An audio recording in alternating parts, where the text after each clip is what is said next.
On entend encore parfois dire l'homme descend du singe, mais qu'en pensent les scientifiques? Quelle est la place de l'homme au sein du groupe des primates? Pour le savoir, on fait de la phylogénie. La phylogénie permet de reconstituer les liens de parenté des organismes actuels et fossiles en les comparant les uns avec les autres. Cette comparaison ne permet pas de reconstituer des généalogies, c'est-à-dire des arbres qui nous disent qui descend de qui, mais des phylogénies qui nous disent qui est plus proche de qui. On peut établir un arbre phylogénétique des primates en travaillant sur l'observation des caractères morpho-anatomiques, avec le logiciel Phylogène par exemple. On construit d'abord un tableau appelé matrice des caractères. Il est important de polariser ensuite cette matrice pour faire clairement apparaître l'état des caractères, c'est-à-dire ancestral plus ancien ou dérivé plus récent. En effet, les parentés sont établies uniquement sur le partage de caractères à l'état dérivé. Si plusieurs espèces possèdent un même caractère à l'état dérivé, c'est qu'elles l'ont hérité d'un même ancêtre commun chez qui ce caractère est apparu.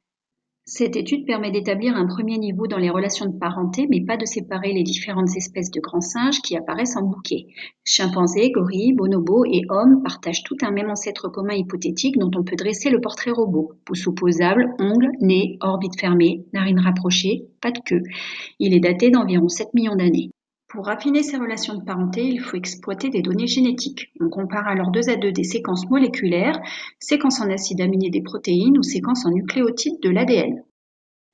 Le nombre de différences est recensé dans une matrice de distance moléculaire associée à un arbre phylogénétique.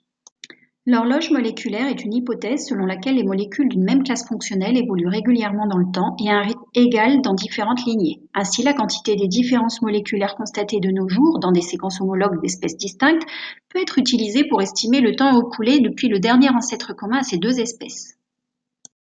Attention, en travaillant sur différentes séquences, on peut s'apercevoir que les différents arbres ne traduisent pas les mêmes relations de parenté dans le détail. Il est nécessaire de confronter de nombreuses idées en lien avec l'étude de nombreux faits pour établir une vérité scientifique.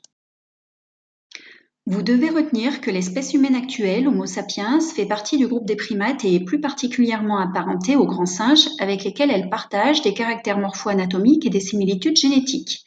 C'est avec le chimpanzé qu'elle partage le plus récent ancêtre commun. Vous devez savoir analyser des matrices de comparaison de caractères morpho-anatomiques pour établir des liens de parenté et construire un arbre phylogénétique. Savoir positionner quelques espèces fossiles dans un arbre phylogénétique et savoir mettre en relation la ressemblance génétique entre les espèces de primates et leur degré de parenté. Dire que l'homme descend du singe ne revient pas du tout au même que de dire que les hommes et les singes partagent un ancêtre commun récent. Il s'agit donc d'une erreur de formulation ou d'une mauvaise compréhension de la théorie de l'évolution.